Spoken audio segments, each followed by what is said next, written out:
Hi! Ngayon ay gagawa naman tayo ng favorite food ko. Ito yung pinaka-comfort food ko. Kapag wala akong gana, ganun. Ito yung lagi kong hinahanap. Ang arroz caldo. So, yan. Naggisa na tayo ng mga pampalasa. May nilagay tayong butter kanina. At ginisa na natin yung kanyang sahog na chicken. Native yan, guys. Tapos naglagay na rin tayo ng patis. Patis na maalat. Ayan. And then, sinunod ko na rin yung malagkit.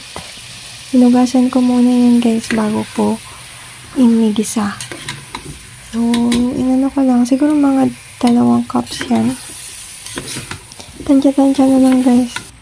2 or 3 siguro. 3 ata yan, guys. So, yan. Minekos-mekos muna natin. Para medyo maano yung kanyang malagkit. Tapos, naglagay na tayo ng tubig. Tubig kayo dyan. So, yan. Naglagay tayo ng tubig. 1 litro yan. Ayan.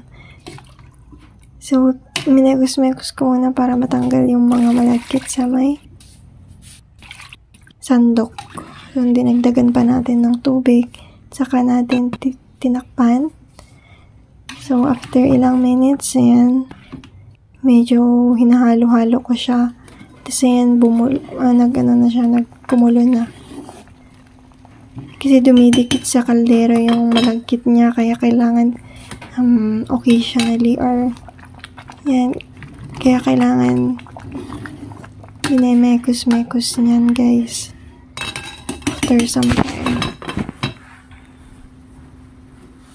Ayan, so naglagay na tayo ng kanyang black beans. Dati-dati nung bata ako, ayoko yung black beans, pero yun pa din yung nagpapasarap na isa, guys, yung kanyang black beans. Medyo maalat yun, so drainain ko muna yung kanyang tubig bago ko nilagay. Actually, ayoko yung amoy niya, kaya drainain ko muna, pero hindi ko na hinugasan. Drainain ko lang. Tapos ito yung ating Coco Mama. So, I'm so thankful kasi meron na tayong Coco Mama na instant piga, guys. Instant coconut milk.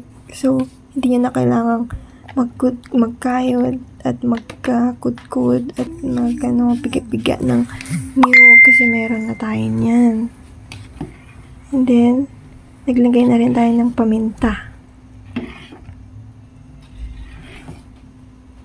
Tikman natin kung okay ba yung lasa. At saka, yan, so naglagay tayo ng asin. Medyo matabang, guys. Yan.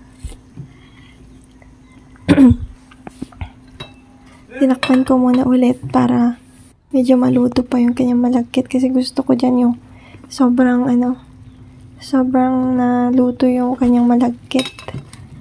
Yung na siya, nagbo-burst na siya. Ganyan yung gusto kong luto. So, ayan, guys, tapos na yung ating arroz caldo. Masarap ito kapag medyo malamig. Pero dahil gutom na tayo, ayan, nagsandok na ako ng aking pang-lunch. Yan po yung lunch ko sa araw na to. Tapos naglagay tayo ng calamansi at garlic. Ayan, ang sarap, guys.